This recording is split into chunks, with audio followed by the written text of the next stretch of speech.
اگر ایسا ہوتا تو کسی قوم کو اللہ تبارک و تعالیٰ غرق نہیں کرتا، کسی قوم کو تو پہاڑوں کو ملا کے ہلاک نہیں کر دیتا، اگر ایسا ہی ہوتا تو کسی قوم کو بندر کی شکل دے کے تباہ و برباد نہیں کر دیتا۔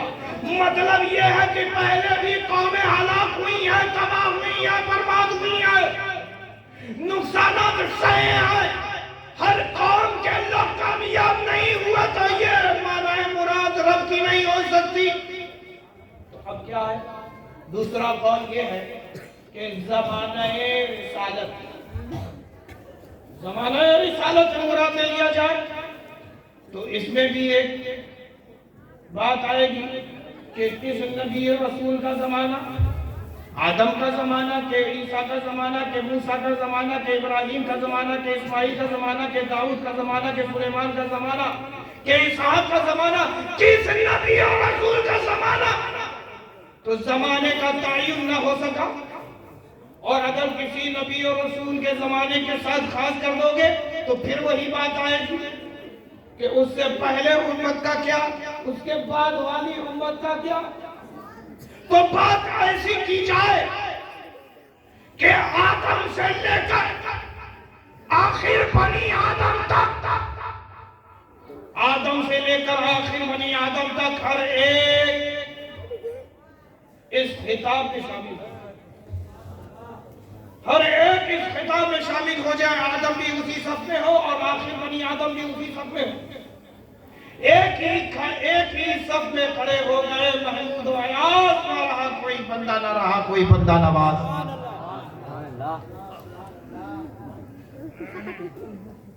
آدم سے لے کر آخر بنی آدم سبھی کا زمانہ پا لیا۔ کیا آپ نے آدم کا زمانہ پایا ہے؟ بولو نا بھائی۔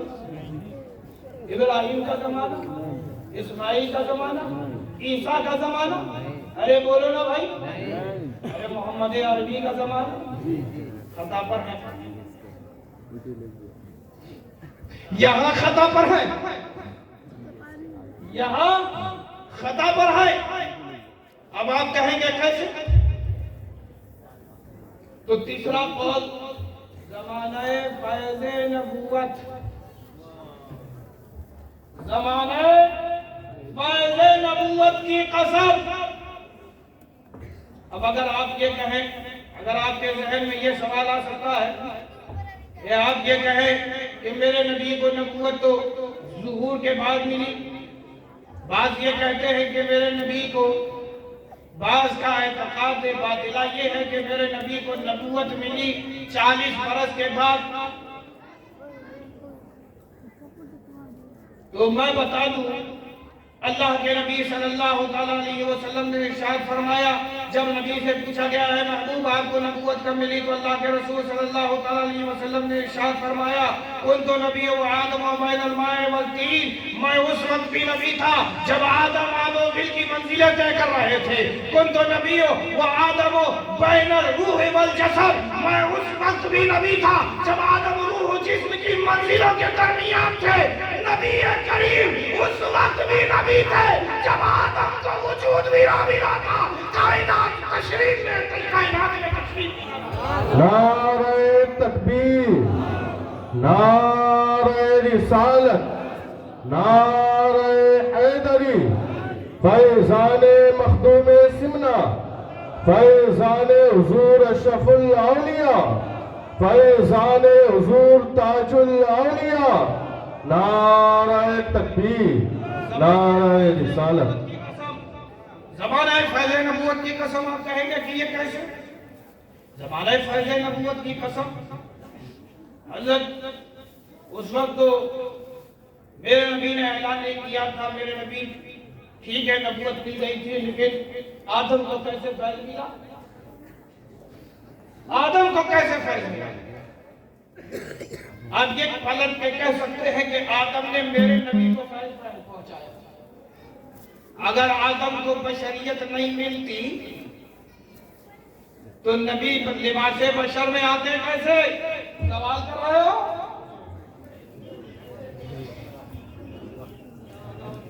بات سمجھ میں آئی؟ اعتراض کرنے والے نے اعتراض کیا کہ آدم اگر نہیں آتے تو اولاد بنی آدم آتی کہاں سے؟ اور بنی آدم کا وجود کہاں سے ہوتا؟ آدم کی اولاد کہاں سے آتی؟ ہم سب بتایا کس کی اولاد ہے؟ ارے بولو نا زور سے، کس کے بیٹے ہو؟ زور سے بولو نا بھائی، تمہارا باپ کون ہے؟ زور سے بولو نا بھائی، تمہارا باپ کون ہے؟ زور سے نہیں بول رہے، کچھ لوگ بول رہے ہیں، کچھ کو ابھی بھی شک ہے۔ ارے بولو نا بھائی، شیطان کے بیٹے نہیں ہو بلکہ آدم کے بیٹے ہو۔ زور سے بولو نا، زور سے بولو، اور زور سے۔ آدمی آدم سے ہے، آدمی آدم سے ہے، تبھی دم میں دم ہے۔ آدمی آدم سے ہے۔ اعتراض کیا کہ آدم کو اگر بشریت نہیں ملتی، ابو البشر نہ ہوتے تو کیسے لباس بشر میں اللہ کے رسول آتے؟ کوئی یہ بھی کہہ سکتا ہے کہ میرے نبی کو بشریت ملنے میں جو فیض ملا ہے وہ آدم کا ملا ہے۔ میں یہیں پر ایک بات کہنا چاہتا ہوں، ایک نکتہ سنو گے بھائی؟ کون سنے گا؟ نہیں ہاتھ اٹھا کے بتاؤ، سننے والے ہاتھ دکھائیں۔ عزیز دوستو، بس یہیں پہ میں بات اپنی رکھ دے رہا ہوں۔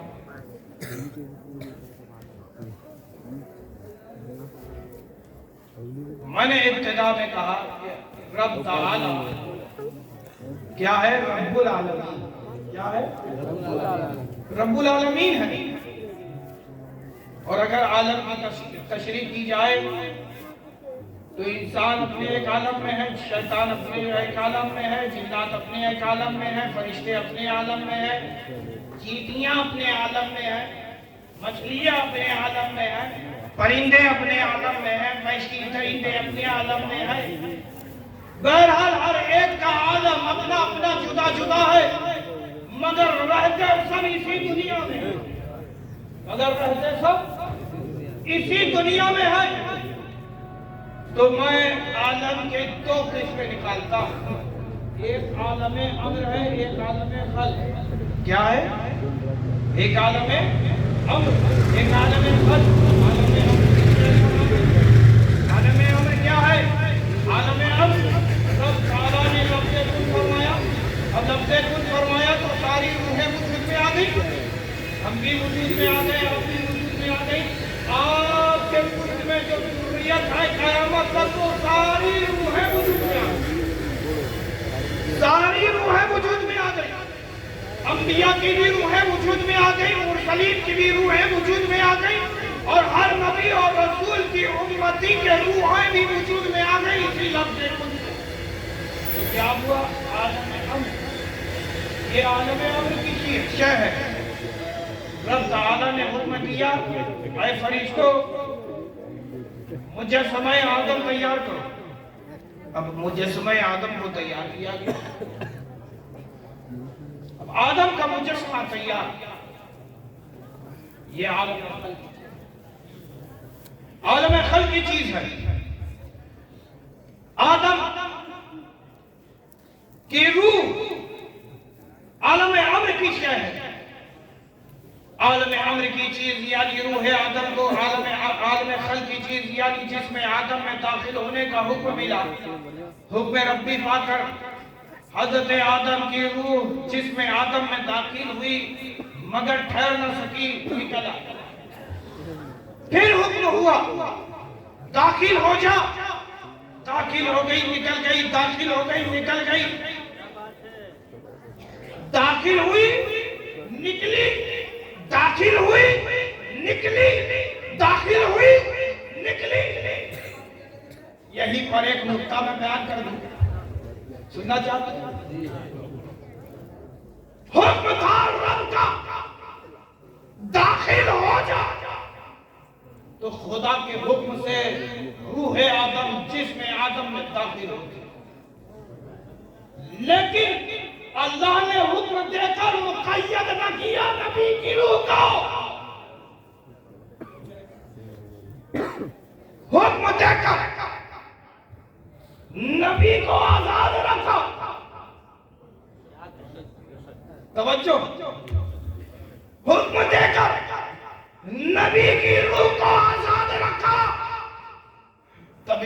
اپنے اختیار سے نبی کی روح باہر نکل آ رہی ہے، نبی کی روح باہر نکل آ رہی ہے۔ اللہم صلی علی سیدنا و شفیعنا و مولانا محمد وعلی آل محمد کما تحب و ترضى بأن تصلی علیہ صلاۃ و سلام علیک یا رسول اللہ۔ جب اختیار ابو البشر یہ ہے، جب اختیار ابو البشر یہ ہے، تو بتاؤ خیر البشر کے اختیار کا عالم کیا ہوگا؟ اللہم صلی علی سیدنا و شفیعنا و مولانا محمد وعلی آل محمد کما تحب و ترضى بأن تصلی علیہ صلاۃ و سلام علیک یا رسول اللہ۔ حکم ملا، داخل ہو جا، داخل ہو گئی، لیکن نکل اپنی مرضی سے رہا ہے۔ تو ساری روحیں دیکھ رہی تھی، ہماری بھی روحیں دیکھ رہی ہوں، ساری روحیں دیکھ رہی تھی کہ کیا معاملہ ہے کہ آدم کی روح قرار نہیں پا رہی، آدم کی روح کو چین نہیں مل رہا ہے، سکون نہیں مل رہا ہے، کیا بات ہے؟ اللہ تبارک و تعالیٰ نے نہ جانے کہاں سے مگر اپنے قرب خاص سے ایک نور منتقل کیا آدم کے جسم کی پشت میں۔ اب حکم ملا کہ اے آدم، جسم آدم میں داخل ہو جا۔ اب حکم پا کر روح آدم جسم آدم میں جو داخل ہوئی